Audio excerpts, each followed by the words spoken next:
Տարածաշրջանում շարունակվող լարվածությունն ու Իրանում ռազմական գործողությունները շարունակում են մտահոգել ոչ միայն Մերձավոր Արևելքի, այլև Հարավային Կովկասի երկրներին։ Քաղաքական մեկնաբան Հակոբ Բադալյանի կարծիքով, թեև ռազմական ուժերի հարաբերակցությունն ակնհայտորեն Միացյալ Նահանգների եւ Իսրայելի օգտին է, սա դեռ չի նշանակում, որ Իրանը չի կարող պատասխան հարվածներ հասցնել։ Չնայած մարտերը դեռ շարունակվում են, Միացյալ Նահանգների նախագահը հայտարարում է, որ պատերազմի ավարտը կարող է մոտ լինել։ Բադալյանը նշում է, որ հենց այս հանգամանքն էլ բարդացնում է ԱՄՆ նախագահի վիճակը։ Թրամփի քաղաքական խնդիրները այդ իմաստով շատ ավելին են եւ շատ ավելի բարդ։ Ըստ այդմ նրա համար շատ կարեւոր է ունենալ ելքի հնարավորություն եւ դրա տարբերակներից մեկն էլ հենց այդ է։ Հայտարարել, որ ոչնչացրել են Իրանի պոտենցիալը, հայտարարել, որ Իրանն այլևս ոչինչ չունի եւ անհրաժեշտության դեպքում ասել, որ առաքելությունն իրականացված է, հիմա արդեն կանգ են առնում։ Լարվածությունը կարող է տարածաշրջանի երկրների համար ունենալ նաև տնտեսական հետևանքներ։ Իրանի շուրջ իրավիճակը ռիսկեր է ստեղծում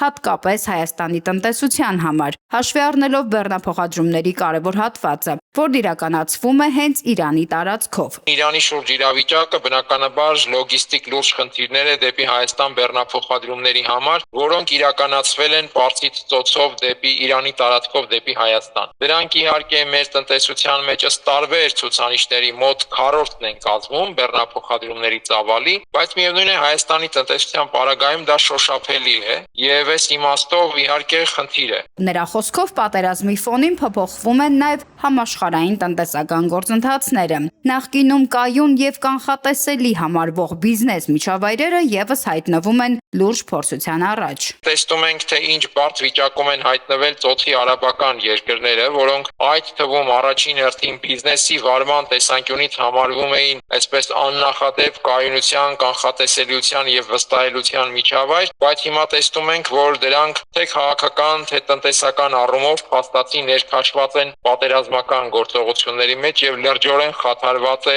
նրանց բիզնես միջավայրը։ Պատերազմի ընթացքում հաճախ բարձրացվում է նաև միջազգային իրավունքի հարցը։ Արդյոք Միացյալ Նահանգները Իսրայելն ու հակամարտությանը ներգրաված մյուս պետությունները պատասխանատվություն կկրեն Իրանում քաղաքացիական օբյեկտների, դպրոցների ու ծննդատների թիրախավորման համար։ Միջազգային իմաստով Թրամփը իմիջային հարված ստացել է ընդհանրապես Իրանի դեմ պատերազմի մեջ մտնելով։ Ինչ վերաբերում է իրավական հետևանքներին, ապա ես կարծում եմ առավելագույնը, որ այստեղ կարող ենք դիտարկել, բայց դարձյալ մեծ մասամբ տեսական իմաստով, դա այն է, որ հնարավոր է այդ ամենի համար պատասխանատվությունը կախվի, այսպես ասած, Նաթանյահուի վրա Գազայում իրականացված դե ֆակտո ցեղասպանությանը զուգահեռ։ Քաղաքագետի կարծիքով միջազգային հարաբերություններում հաճախ գերակայում են քաղաքական շահերը, ոչ թե բարոյական գնահատականները։ Մինչ այդ տարածաշրջանում լարվածությունը շարունակում է աճել, իսկ հարևան երկրները փորձում են խուսափել հակամարտության մեջ անմիջական ներգրավվելուց։ Թուրքագետ Անդրանիկ Իսպիրյանը նկատում է,